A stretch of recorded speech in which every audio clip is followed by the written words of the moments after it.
Therapy Geeks, a podcast by Luke McGibbon and Louise Taylor. Do we start or end with the jingle? I think we do both. Do we not do both? I think last time we did. Do you want the jingle? Do you know what the jingle's growing on me? Is it? Have you got on board with the jingle? I was never fully off board with the jingle. I had a foot in the door, but I was hesitant. You know, I'm like, do you know whenever a cat wants to go outside and you open the door and then it stares and doesn't actually go outside?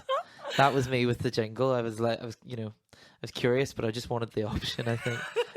Well, here you are. Here I am now. Okay. So, Therapy Geeks. I've almost got a consistent. I've almost got a consistent pitch. I think every time it's a different jingle, isn't it? Like, yeah. We're getting there. Hello, geeks. It's been 2 months. Yeah. Life got hard. Not really. We were just a bit busy, weren't we? I don't even know what happened. Yeah. Behind the scenes, me and Louise had a massive falling out. Burned a cross in her front garden. Well, we had to cancel a few ones just because actually, yeah. I did Scheduling. just scheduling. Aye. So, but here we are, and this one I think is it episode number 6. I think so, 6 or 7. I mean, initially we were monthly, so you could just go with the month. But yeah, it must be about 6. Yeah. And this week we're talking about happiness. Aww. So answering questions like, what is happiness? Like what emotions are most associated with happiness? You know, what's the deal with happiness? Should we call it that? Yeah. What's it? We're giving it a title. Oh no, yeah, I guess. Well, I think actually this isn't the time to discuss marketing. It'd be nice maybe if we had a title alongside each podcast so people could selectively watch something that applies to their current situation, I suppose. Yeah. Oh my God, why haven't we done that? Actually, that's a brilliant idea. Well done, you. Oh, thank you. You can't really pick it up, but I'm patting myself on the back right now. Yeah. So what is happiness? Happiness. Well, I believe you have the definition. Oh yes, I do. So got the dictionary and all. Let's go for this. Where is it? Happy, feeling or showing pleasure or contentment. But you saw something that felt much more applicable, didn't you? Did I say about happy-go-lucky? You did. I was happy-go-lucky that made me really go, oh wow. Cheerfully unconcerned about the future. Oh, cool. So that was something that was a little less clinical, do you think, than just the definition of happy? Do you know what? Straight away. Uh-huh. So what massive issue do people have, mental health issue around when they're worrying about the future? Yeah. So anxiety. Yeah. So to be happy-go-lucky, cheerfully unconcerned about the future. Well, it sounds like it's pretty close to mindfulness. Yeah. Oh, I guess it does actually. I suppose there's a sort of, it's almost a stoic kind of being having an equanimity about you that you can just sort of look at things and go, I can handle that. Yeah. Do you know that? You know that old Susan Jeffers one, that whole feel the fear and do it anyway. Yes, it's up there. It's on the bookshelf somewhere. I think I got a mini version of that when I was maybe like 17, and I was, it was like a version called The Little Book of Confidence, and you can maybe see why that would appeal to a 17-year-old boy. But I just really, really remember one part of it that really stuck out to me, which was the root of confidence is being able to say, well, I'll handle it to any of the questions. Like, well, what if this happens? Well, I'll handle it. Yeah. Like, what if this happens? I'll handle it. Yes. So yeah, I guess that sort of cheerful lack of concern sounds worse than cheerfully unconcerned. Unconcerned, yeah. Lack of concern sounds like you put that on a report card for a kid. Yeah. What is it about? I guess there's something a connotation to the way I put it there that sounded a bit more pessimistic.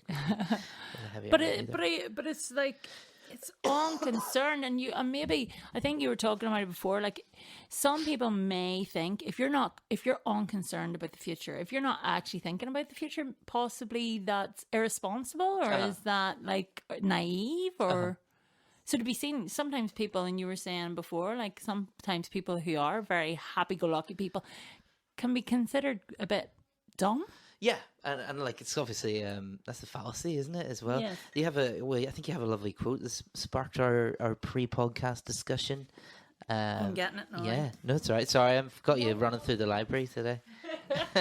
Which one was it? Was Was it sanity and happiness are an impossible combination? I don't think it was that one, but that's a good one too. I think it's the bottom one. Oh yes, I'm happy, which often looks like crazy. Yeah, like there's a film by Mike Leigh called Happy Go Lucky that we were talking about, and it's literally just about a woman who's happy go lucky. Like, she is cheerfully unconcerned about the future. She's like a primary school teacher. She's like learning to drive. She has a pretty uncomplicated, nice romance, and she just sort of brings kind of joy to people. And like there's a character who's like I think he's like her driving instructor, who like consistently mistakes her sort of nature as a happy-go-lucky person for like a stupidity, and sort of constantly chides her as not being aware of hazards and stuff, whereas like she's perfectly aware she's actually doing pretty well. Yeah. And I think maybe I think it would be an oversimplification to say that people like that are jealous of people who are happy. I think that a lot of people are raised with this condition of worth, which is that, you got to be careful. And like, yeah, sure, you got to be careful, but carefulness and joy are not mutually exclusive. Oh, yeah. You can be a careful, joyous person. That sounds like a cross stitch that a librarian would have in her house, but but I still think that that's completely true.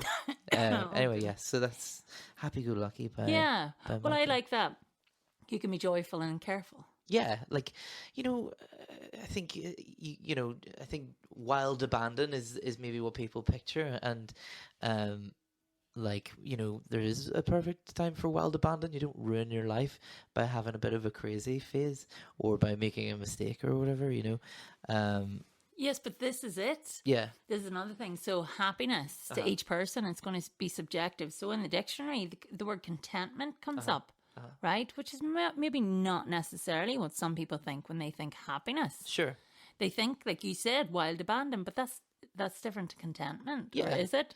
And it's impossible to have a life that's 100% joy all the time. Like, contentment seems to be like, maybe in an ideal world, like, joy is something you feel fairly often, but contentment is your resting state where you kind of feel all right with most things.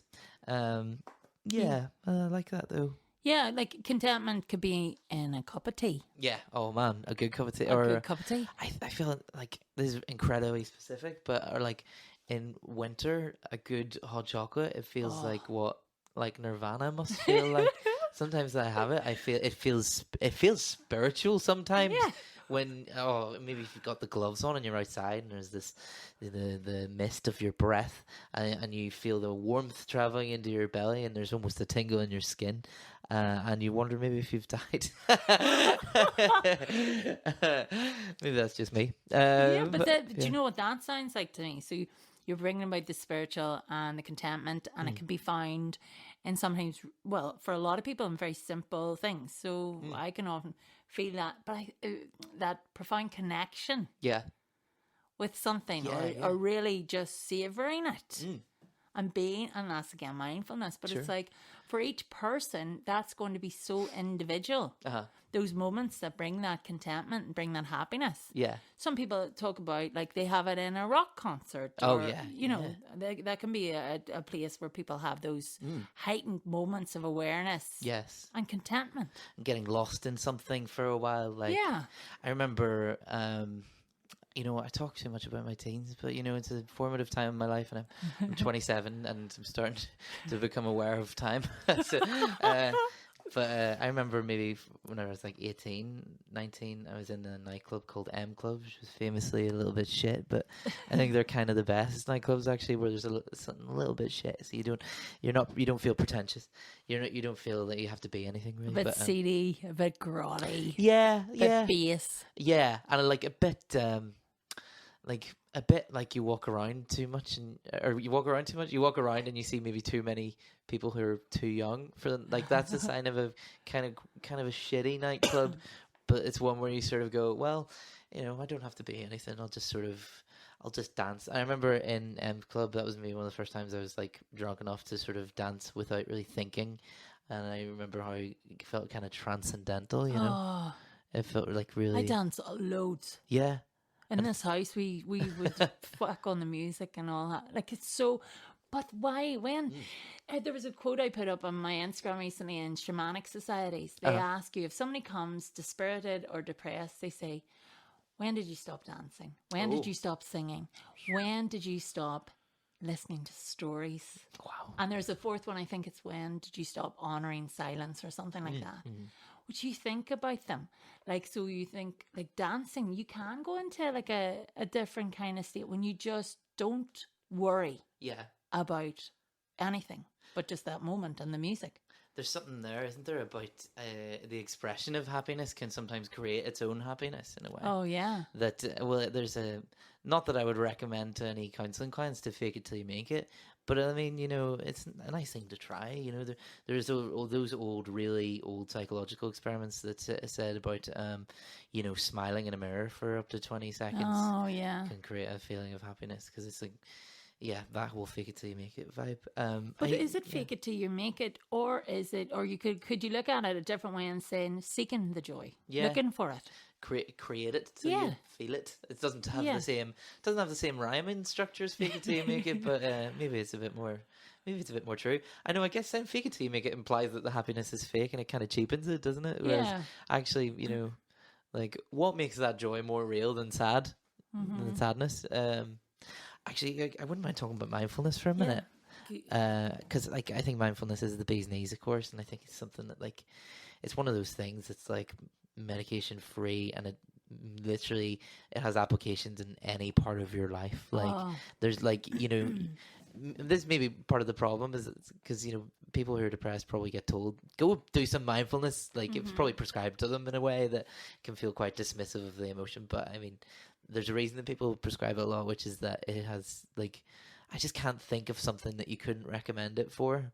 Like someone's like, oh, I want to be a better musician. It's like, well, yes, practice, of course, but like, you know, maybe do nothing for a minute, like, and feel your feelings and feel things and sort of, yeah. Well, I think it's one of 4 things in Buddhism. So there's these things called the Brahma Viharas, which is the four godly domains, I think it translates as. And one of them is upekkha, which is equanimity, which is basically just mindfulness. It's to kind of treat everything that happens to you in the same way, to notice it, acknowledge it, and let it be. And you do the same with good things as you do with bad things, because you're acknowledging its impermanence, which is another big Buddhist thing. They love all that impermanence. So that's like upekkha, and that's one of the 4 Brahma Viharas, the domains of the gods or whatever. But the other 3 are karuna, metta, and mudita, which is oh my goodness, you're really good at remembering this stuff. I'm quite into Buddhism. I'm not going to say really into Buddhism, because I feel like I don't like to say I'm really into anything, because I feel like I'm giving people grounds to quiz me. And then I don't like being asked a question I don't know the answer to. I like Buddha, but don't ask me any questions. Yeah.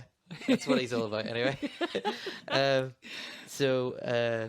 And that's the beauty of Buddhism. You can answer any question with, well, a wise man knows when he knows nothing. Bye. Yeah, I love that. Disappear out a trapdoor with your little escape answer. But right, so metta, karuna, and mudita are so upekkha is equanimity. The other 3 are compassion, loving kindness, and sympathetic joy. Right, so. Metta is probably the second most commonly talked about form of meditation, and it's like basically this form of meditation. You sit down and you think of someone first that you really, really, really love, and you think like 4 or 5 different phrases towards them, which is just may you be happy, may you live with ease, may be peaceful, like, and you know, it's wishing someone well, and you try and sort of connect with your heart and things like that and project love towards them. Then you think of someone who you quite like. I think you put yourself in the mix there somewhere too. Some people start with themselves. I think sometimes you should end with yourself, because that's the one who needs it most. So then you start with someone you quite like, someone you don't even know, maybe someone you hate if you're feeling adventurous. And it's not about like, and then the whole world. And it's not about sending mystical love waves towards people, because well, I mean, you know, think of it that way if you want, but it's actually more about connecting with your ability to feel loving kindness and to feel loveliness towards a person, you know. in therapy they do talk about being a mindful therapist and being in the moment. Also, why not be a loving, kind, present therapist too? Karuna, it's quite hard to separate karuna and metta. Sometimes that's compassion and loving kindness. Compassion is about noticing someone's pain and, you know, again, wishing it well and seeing it. And sometimes you know, you can do it with people who aren't even in noticeable pain, because according to Buddhism, everyone's in pain because you're attached to things, you know. That's one of the we're all suffering. That's it. Yes, we're all suffering. We're all suffering, and that's like your attachment to not necessarily just objects, but also like ideas about who you are. Even that, like in Buddhism, you don't actually have a personality. That's an idea that you create about yourself. Do they say about the suffering, to let go of the suffering is to love it more?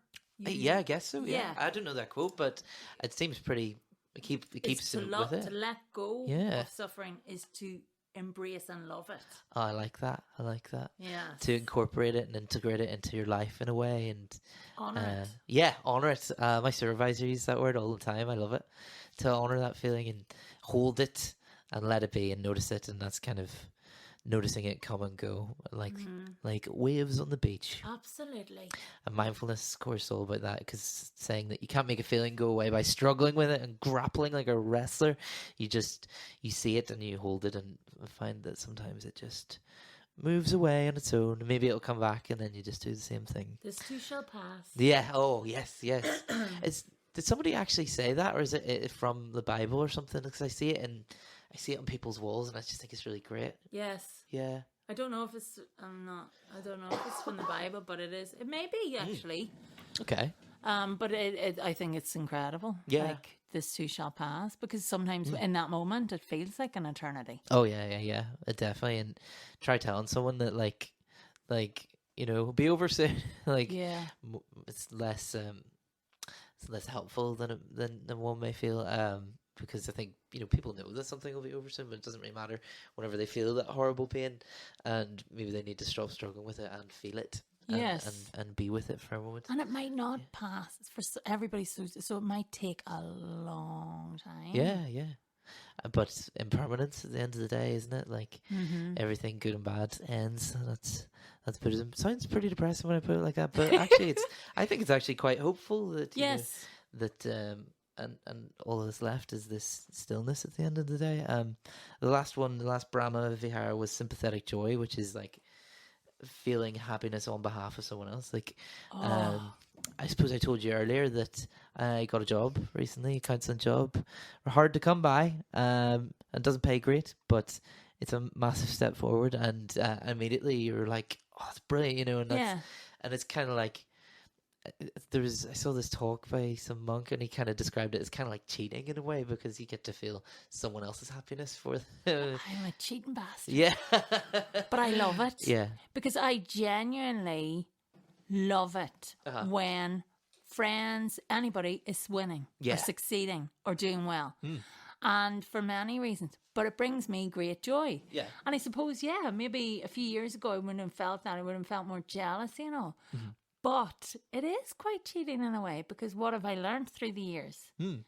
I rise by lifting others. Ah, okay. So I didn't, before, whenever I used to believe life was a competition, it felt like, well, you're winning, therefore I'm losing. Bit more. Yeah. Whereas now, like, there's room for all of us at the top. We're all winning. Yeah. And I'm so happy you're winning. Yeah. And I genuinely think that, but I had to learn it. And that's, you know, I hate to say blame society, but like that is such a shitty message that society programs in you. Like I really connected to what you said there a minute ago about you know, they're winning, so I'm losing. Yeah. Because I remember as a kid, oh god, it's this really vivid memory that I think I was on some steps in my secondary school when I was 11 years old, and I had this thought that like, why bother doing anything? Because there's always going to be someone better than me at it, and it's like, well, you know, I want to speak to that kid sometimes and just go, well, maybe because you enjoy it, you idiot.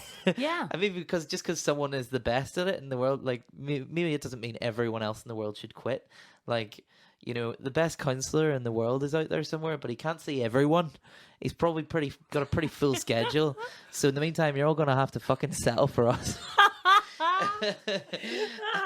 That should be our tagline. Sell for us. Sell for us. Therapy Geeks. When you just can't get the best, we're just going to have to do. You've had the best, now have the rest. Oh man, dear. yeah. But I think that's I love that idea of just being happy for other people. It is a brilliant thing. Like it's like whenever you know, when people maybe I don't know, you know, they're just doing well. Yes, and it's lovely. It's particularly after maybe sometimes they've had a hard time. Oh man, yeah, yeah. Clients, best example. Do you ever have a client pull through something?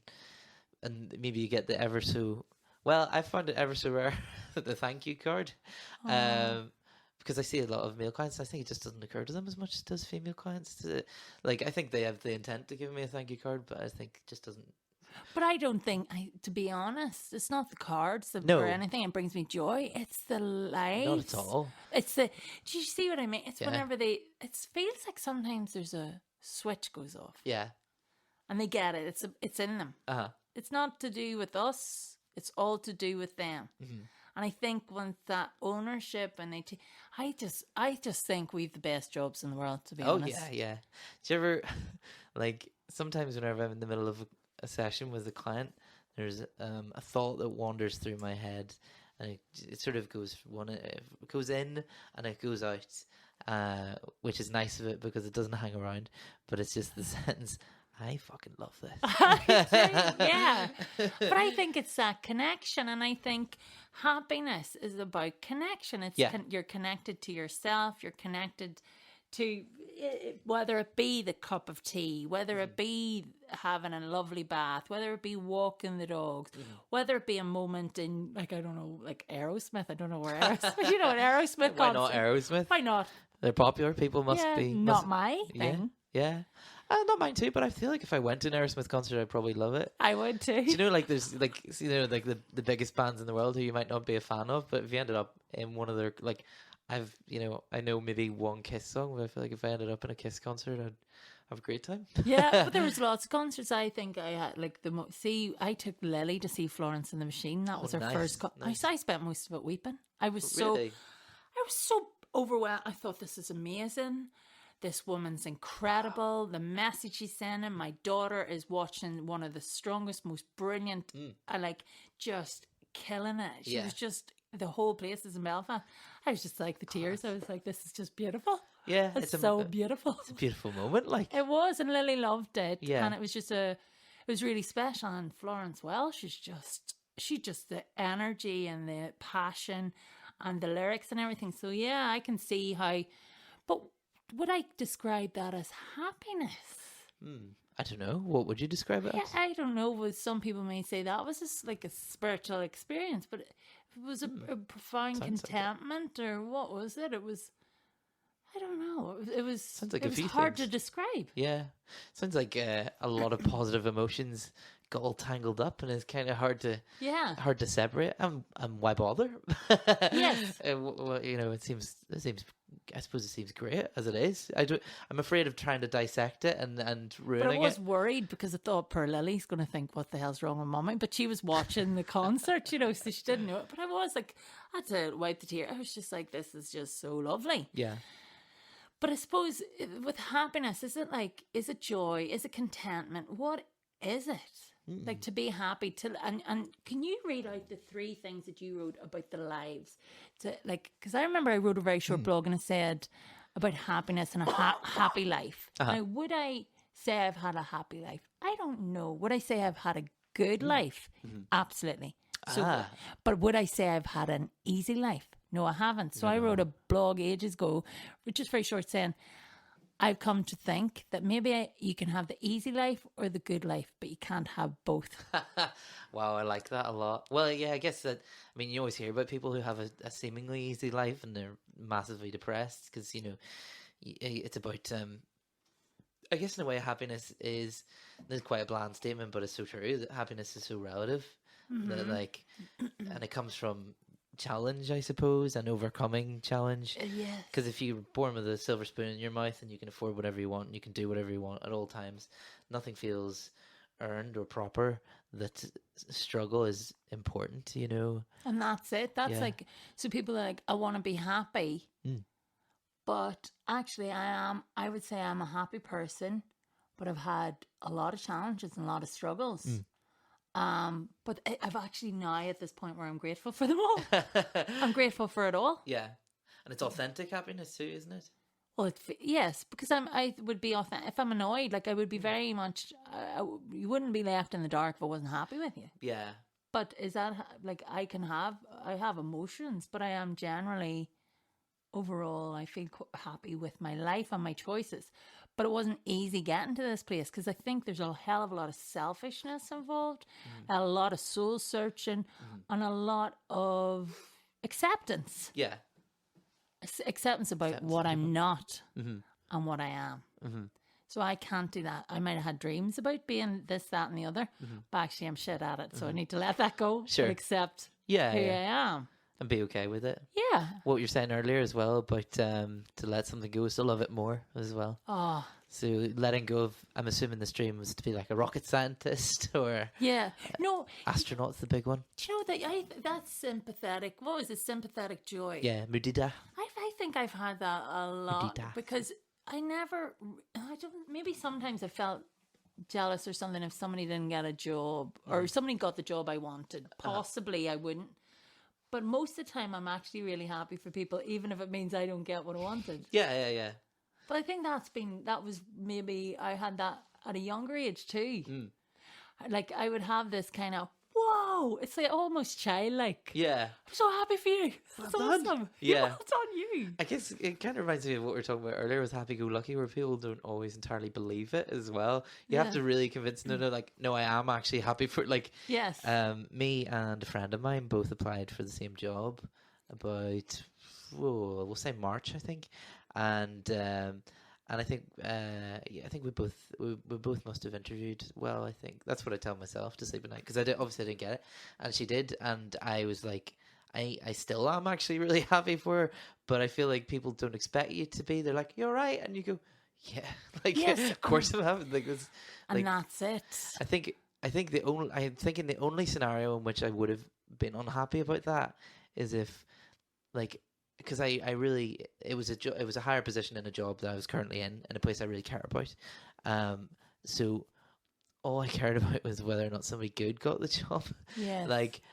So if somebody shit got that job, I would be distraught. You know what I mean? Yeah. I'm worried and anxious and everything. But like, you know, what's there to be sad about? My life's the same, and it was fine before. And I can accept not getting it.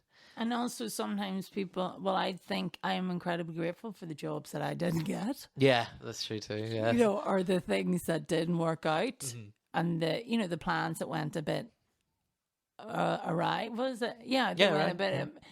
Yeah. I actually think, thank God. Like, yeah.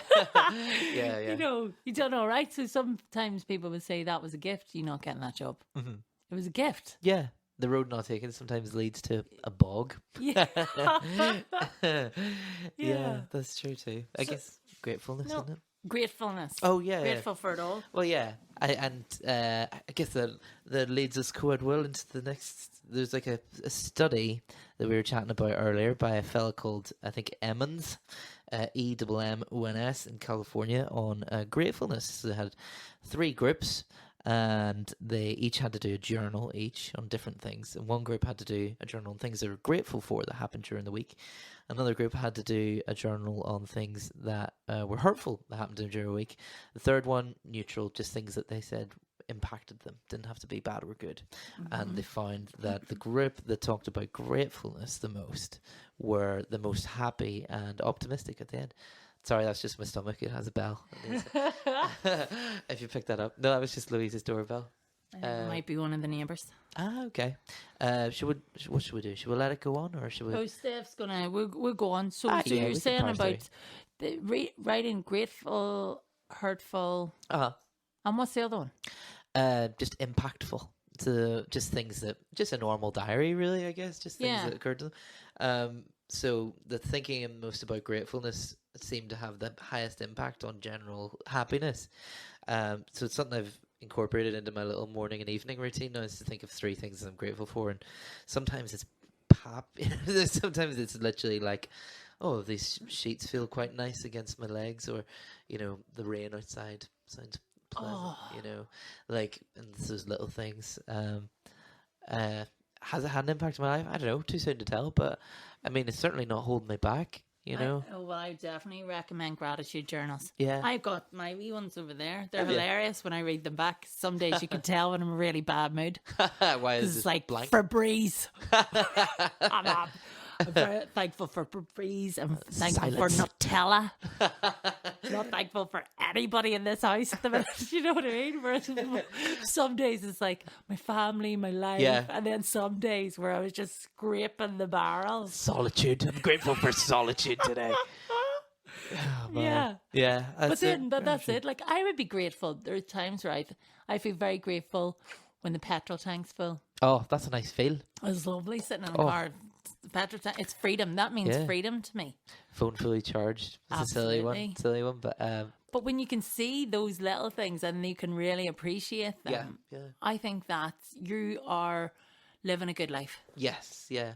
I guess that's being absorbed in something, and like, I mean, because sometimes things that are even a little bit shit can actually be quite nice when you're mindful with it and you actually feel it and you go, well, this seatbelt feels a little uncomfortable in this part of my body, but it actually feels quite secure on this side of my body. It makes me feel quite nice. I'm thinking a lot about seatbelts because we were talking about minor foibles a second ago, and my car seatbelt, it really drives me fucking mental, where it's so stupid, but when you pop it out, it doesn't slide back into the old position. So I have to lift it back, or I'll forget about it, and then when I close the car door, it'll close in the middle bit, and pain in the ass. So just general seatbelt fuckery.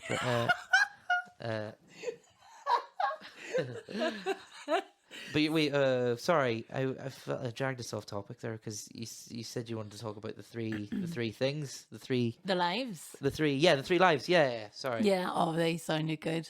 So we were chatting about a fella called Martin Seligman, and if you're interested in happiness, he's the boy to probably look out for. He's done quite a lot in the field of positive psychology, which I think he founded in maybe the late 90s. I think he was the head of the American Psychological Association, and he thought psychoanalysis focused too much on mental illness and nobody was talking about mental wellness, what makes a person happy.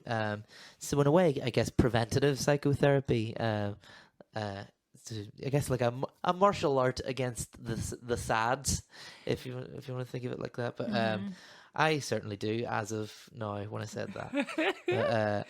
So he talked about the 3 things that you need. 3 components that he found in research tended to correlate with a happy life. So one of them was he referred to as pleasant life.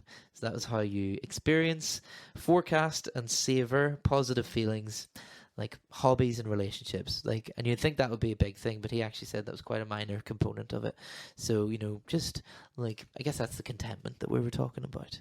Having like a pleasant life. Things are good. You like your job, you like your friends, you like your family, you got a hobby, you enjoy. Things are fine. Pleasant. I love the fact that he said that's quite a small component. Yeah. I think that's brilliant. Yeah. Because it actually, for the people who have so many problems in those areas with relationships, it gives you a lot of hope. Yeah, actually, that's a really good point. Yeah, that like to say that I think when you have a problem in say your relationships or something, it can really seem like the end of the world, and to say that, well, it's not actually that big a part of a good life. Yeah. So that's the pleasant life. The second thing that Martin Seligman wrote about was the good life. So that's states of absorption or flow. So that's flow states or something that was discovered by a guy called Mikhail Silesky or something. He's got an unpronounceable name. Gaelic, I think. I'm only joking. But, so a flow state is whenever something that was originally described by athletes. So like, for example, a runner who gets to this point where when he's running, it's almost like his body's on autopilot, that he's just completely in that moment. And I guess it's kind of the same as mindfulness in a form. It's like mindfulness in exercise. in a way where you're just completely in that moment, and you're like, and the minute you take manual control of your running and you start to become conscious of your running, you become shit at it. Yes. It's like, it's a big part of being really good at something, but also it's a big part of really enjoying things and life. I was having a debate with more teachers about this. Oh yeah? I said that, it was around the time of the exam results, and they were saying, it was like a picture sent, like no wrong path, and it was basically a man holding up a sign saying, I didn't do great at my GCSEs A level.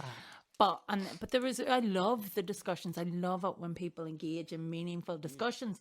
And I was like, there is no wrong path. And what you've said about the good life is the flow. I think when I found my things, I felt a flow in my work and a flow in my life that I never thought was possible. And what I was saying was, they're getting their exam results, and some of them will be devastated and they'll think I wrecked my life, and some of them will think, well, I've got it made. But actually, it's like, it's neither here nor there. To be honest, they're not that big a deal, but they feel like everything at the time, and I understand that. But they're not everything at all. And for every person, that flow and that good life is going to look different. Yeah, absolutely. And like, when you were talking about feeling flow, whenever you discover something that you love as well, like, it's like so important. And I would also just say, don't be discouraged if you don't get into a flow state the first time you try something. Like, oh, I must be shit at this. Like, it's about getting to a point where you can actually let go of worrying whether or not you're shit at something, and just sort of be doing that thing. Yes. And then there's a sort of joy, and you lose yourself in something, like those states we were talking about earlier about dancing. Yes. Even, and singing. And well, Steph gets it in cooking. I can see that, actually. He's a queer cook. Yeah, but he would flow. I don't get it in cooking. Now, if I was to compare myself and go, well, I'm not good. Like, I'm not good at cooking. I don't care, actually, but I don't get that flow state. But he does. Like, he just really gets immersed in it and gets lost in it and really enjoys the whole process. I don't get that. I get it in many other ways, Walking, you were talking about earlier. Walking. I feel it with clients a lot of the time. Yeah, definitely. Yeah. And I would feel it, I'd love this. Yeah, this is great. Yeah, I love children in the Revel. I love blogs. When I write, I would get into, and it doesn't take, I don't spend that long, but I would write very quick, and it feels like it's just flows. I think everyone's had an experience maybe with essays, for example, when suddenly you get to the bit that you know about the most, or you're most confident in. If there is such a thing, so because there's not always when you're writing an essay, but like, if you get to the bit of the essay where you're like, oh well, I know this bit, it's almost like your hands are moving automatically. Yes. In one of my other jobs, I like to take the team meeting notes on the computer, and it's gotten to a point now where sometimes I can like look people in the eye, not even at the screen, while I'm like typing really fast with both hands, and like, if I was suddenly directed to like, what fingers am I tapping with, or what keys am I tapping with my fingers right now, I would suddenly lose all control of what I'm typing, because it's like it's not my conscious mind doesn't know where the keys are for my fingers. It's an automatic thing. It's a flow. Yes, and comedy too. Yeah, you felt comedy, comedy. There's a flow. There's a connection with the room. Sometimes it just all works, but you don't even understand fully why. Yeah, it's a moment. It's a relationship. At the end of the day, I think that flow is a relationship with something. Connection. Well, I'm a bit obsessed with connection too, but being connected to your true self. Yeah. Connected to the moment. Yes. And what's happening. And other people, maybe. Yeah. Depending. Or like, I often think as a comedian, there's a crowd. A crowd is, I think of the crowd as one person in a way.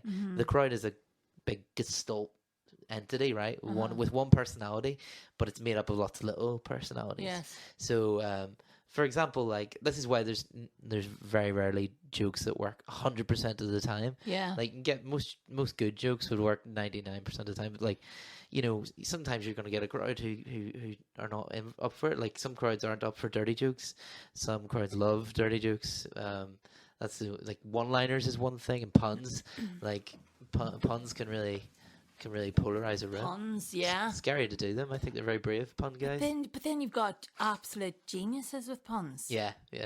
Like who are just like, they just roll off and they just come up with them. Like but I think that's where they've tapped into their true path. Sure, yeah, there's like a part of them. Talent. Yes. Their gift. They're at one with the gift that they've been given, which is gab. to write puns. Yeah, it's quite a weird gift, isn't it, as well? Yeah, but if you see somebody who's really good at it, like, it is mind-blowing. Undeniable. Like, yeah, it's just... I'm not a pun person. It just it hit me when you were saying it. I was like, just the idea that there's people put on the surf to make... just to do wordplay. What's the one? He's got quite... there's a one... Milton Jones. Yeah, I was just saying that because you touched your head in a way that symbolised crazy hair. But he's incredible. That's great. That man is gifted. Yeah. But so we've got... What were we talking? Pleasant life, good life. Yes, flow. That was flow. And then the last one was meaningful life. Ooh. So that's... Yeah, well, that one's got quite a lot to it. He came up with a acronym for the meaningful life. So that was PERMA, which is short for positive emotions. That's the P. He did that thing where you cheat with your acronym, where you put 2 words into 1 letter. Like, I see what you're doing. You just wanted a nice sounding acronym, and you can't. Oh, anyway, positive emotions, that's P. Engagement, that's E. Relations, that's R. Meaning/purpose, that's M. So he did it again. And the last one, accomplishment/mastery, is A. So, that's that is. I think this is brilliant. What brings somebody meaning seems to be a compilation of these things. Something that makes you feel good, that you get engaged in, that I guess you kind of have a relationship with, or maybe you have relations within it with people, and it gives you meaning, a sense of purpose, a contribution maybe to the world, and finally a sense of accomplishment and mastery. Mastery is like one of the greatest motivations, isn't it? Because, why does Michael McIntyre keep doing stand-up comedy whenever he's probably got enough money to live and die off? Because he wants to get better at it. He wants to keep going. Yes. And it's about mastery. Or you could argue maybe he has a compulsion, like a disease. But I like to think maybe the motivation is more mastery. It's about, it's what keeps people going even past the point where you would say they've succeeded. Well, we're never done. So we know that in self-development and self-awareness. So if we're never done, we're actually never done. Yeah. It's rather than, actually, I don't think I can get better. Well, no. Yeah. You're not trying hard enough. Yeah. Bruce Lee, he said something about there are no mountaintops, there are only brief plateaus on your journey up. Oh. Yeah, that's it. You see, with the whole idea, with the experiences and stuff, people think often if you're climbing a mountain or you're doing something, it's about getting to the top. Yes. Whereas I argue it's the entire journey. Yeah, it's every part of it. So keep coming back to mindfulness in a way, don't we? Yeah. Being in something. Sorry. Yeah, sorry. No, I was just thinking, I just keep interrupting you. No, I keep interrupting you. Back in the game. I'm the dickhead today, don't worry. See, the PhD, right? If I just spend, or even your course, if I just spend my entire time wanting it over, like, what the hell is that? Yeah, God, yeah. I've got to immerse myself in the journey. Yes. I think I'm worried I'm worried I've repeated myself because I love this quote so much, but there's a quote by Alan Watts. I've probably said this in a different podcast actually, but you know what, fuck it, you're getting it again. Yeah, get it again. Yeah, it's been 2 months since our last podcast, so yeah, just soak it up. Been really rude to our audience today. Soak it up, buttercup. Yeah. So there's a quote by Alan Watts about life being more like music, because the purpose of music isn't to get to the end of it. Yes. Otherwise, music would be 2 notes, and whoever would play those 2 notes the fastest would win, Mm-hmm. Whereas music's something that you enjoy as a whole. You go through it, and if you go through life not treating it like music, then it always is going to appear that there's something next, and then there's something after that, and then there's something after that, and eventually you reach as high as you can go, and you go, now what? Now, now I feel shit. Rather than just enjoying something while it's happening. And education, perhaps, is a classic example where it's like, hey, where do you get these 11 pluses? They're going to be are going to be well hard, you know. And wait till you do these K stage 3s, they're going to be really hard. And then these GCSEs, it's tough as shit. A levels, whoo, hey. And then you're in uni and they start going, well, the world of work's really tough and there's no jobs out there. And maybe one day you get a job and then you're sitting in that job and you go, fucking. Is this it? Well, no, yeah. Is this it? Is this it? Is this what I've busted my balls and fucking given up my teenage years, you know, and everything for this shitty job? Yeah. With a horrible manager. Yeah. Where there's no window, there's no light. Yeah. And this is success. And you're at the end of the song and you haven't listened to a note the whole time. Oh my God. What a very depressing thing to say on a podcast about. But what a beautiful reminder. I don't think you've ever given the quote like that. You definitely haven't given it like that. I don't think he says that bit. I just like it. Yeah. So that's everything I've written. Yeah, I suppose it's like happiness is about, I don't know, in terms of therapy geeks, is like, again, a lot of the time is find out who you are and find out what you like. Yeah. Just bloody well doing it. Yeah. Something that's like, you know, it's all well and good having a pleasant time, and it's very good finding something you can get absorbed in, and it's even better to find something that you feel is important. And I guess we were talking about meaningfulness. Like, you know, Frankel's always the guy to talk to about that. He wrote this book, Man's Search for Meaning, and said that, you know, that meaning is achieved in life through like one of three things, which is like creation, experience, which / relationships, in my opinion, and the last one is attitudes towards difficult times. So for example, he was like a Holocaust survivor, so, you know, to him it was like, well, I've lived through that and I've written about it and I've made something from it, and my attitude towards it has always been incredibly strong, and so my life has meaning simply through that. That, like, there's a story he talks about in one of his books where he's talking about two different clients he had that, like, one of his clients had lived through something horrible, and he said to her, but you've survived it and no one can ever take that away from you. Like, and I think he just kept saying that to her until it seemed to sink in that, like, that her life is meaningful because she has survived something horrible.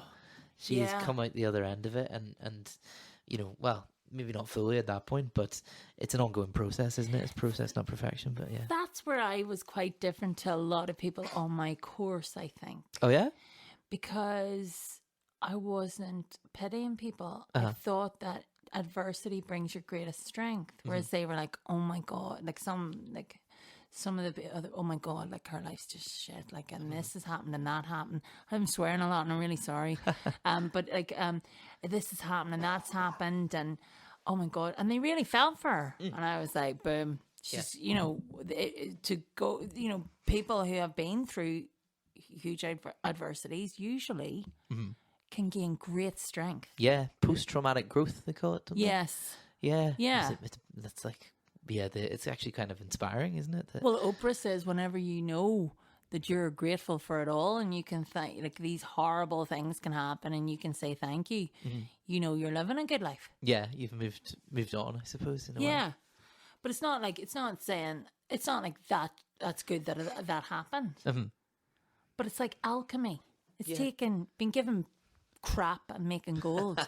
And I really do think that you can do that. Right. That you can integrate sorry, I was trying to slap a fly. That you can integrate an experience into your life and make it part of you in a way that's quite positive and growth oriented. And I mean, you know, it's very hard to do, obviously. I'm not just saying everyone should do that, but I'm saying that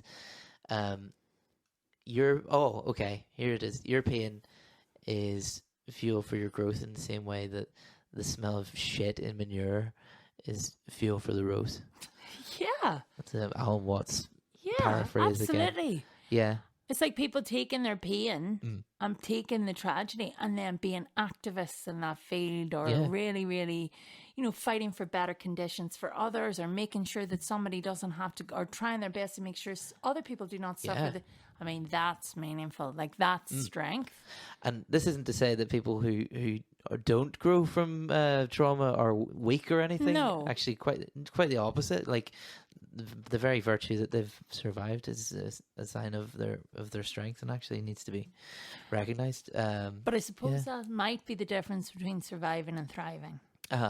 Yeah, coping and existing, as opposed to really. And it's not like I don't want to give it a value judgment. I'm just saying that possibly that's why some people thrive, because they take the poo and they make gold. Yeah. And that could be just by owning, like it could be speaking openly about it. You know, whenever say you've been sexually abused, right?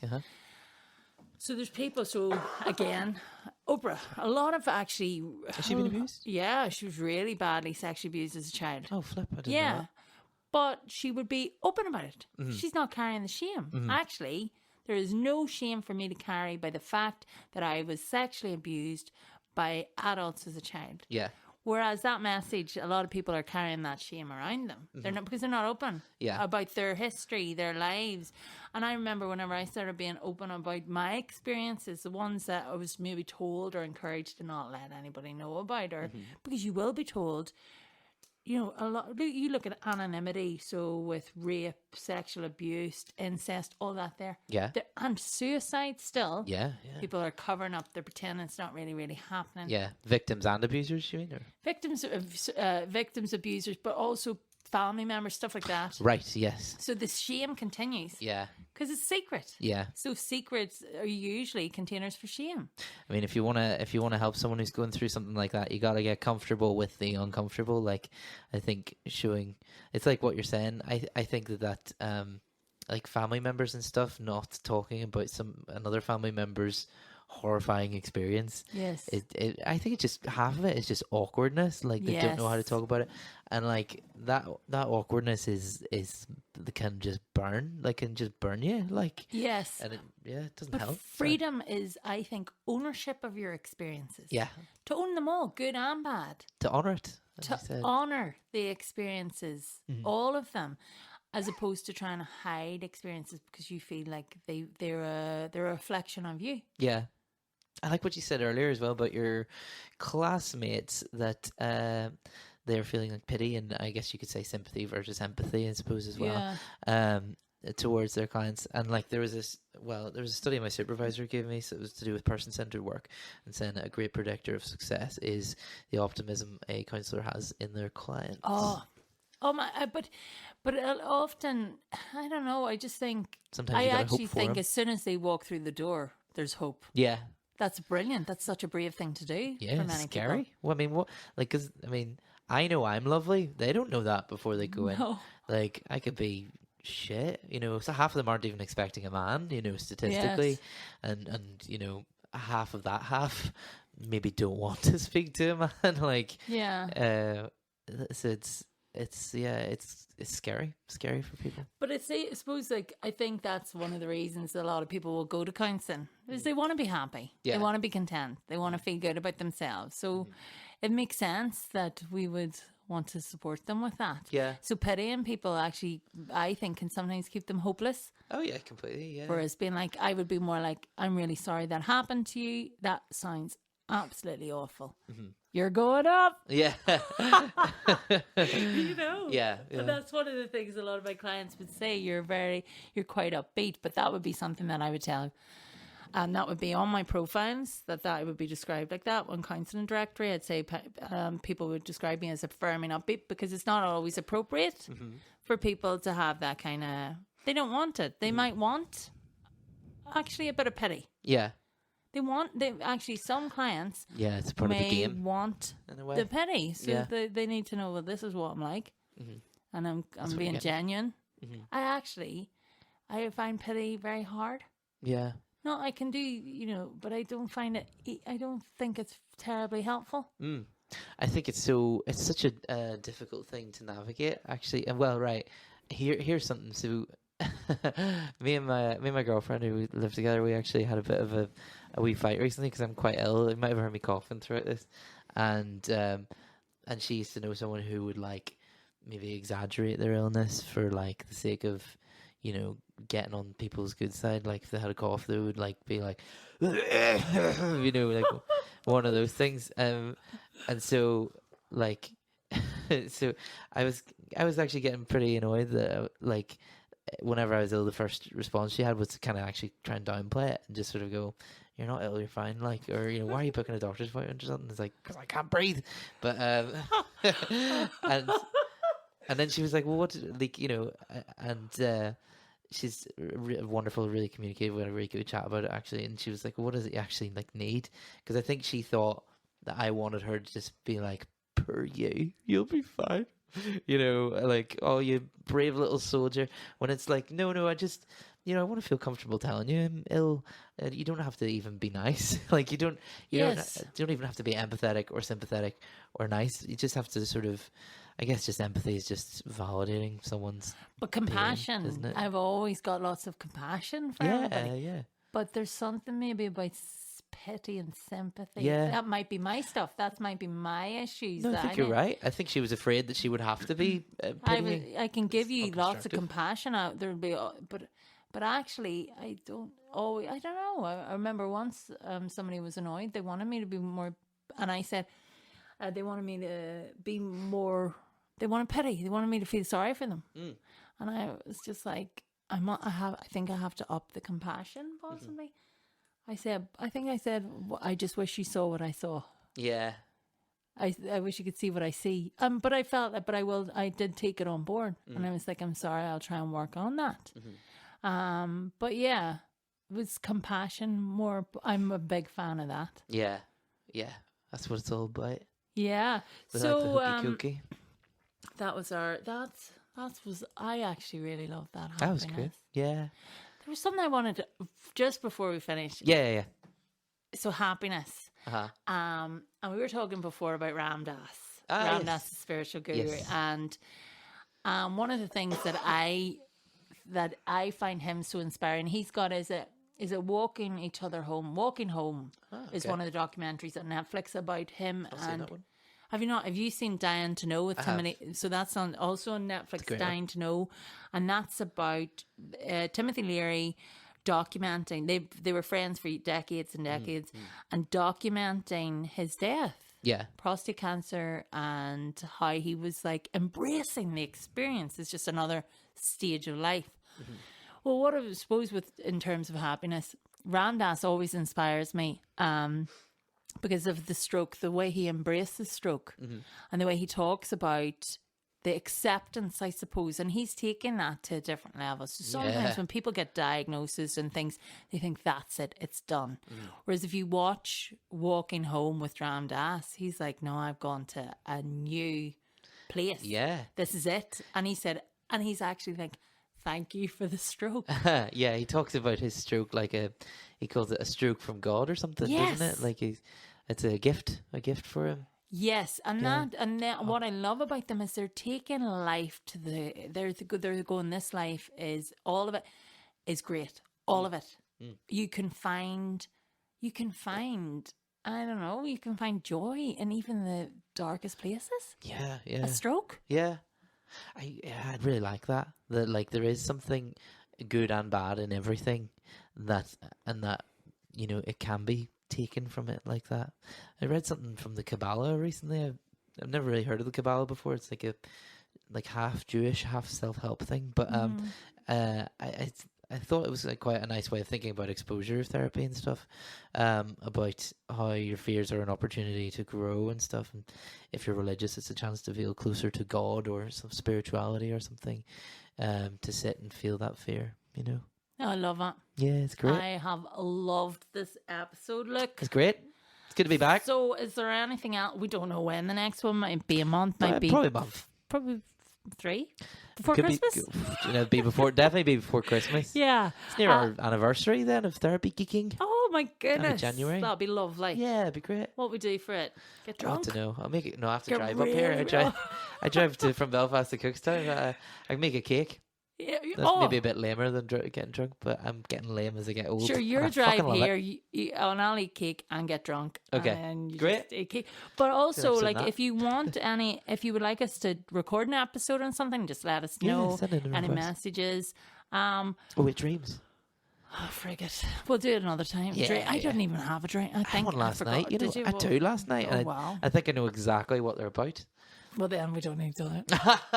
No, I'm Give set. us five words about the dream. Oh, okay. Oh, no. Well, each one? 5 words to sum up what your dream analysis is What? of with your 2. Oh, okay. Well, new job. 2. Right. Well, that right doesn't count. New job. Old job's gone. Very good. It's like Old jobs little apostrophe S. You're not counting is. Oh, because that's 6. Oh no, yeah, apostrophe. Oh, can we make it 6 and I can say scared at the end? Yeah, there we go. Yeah.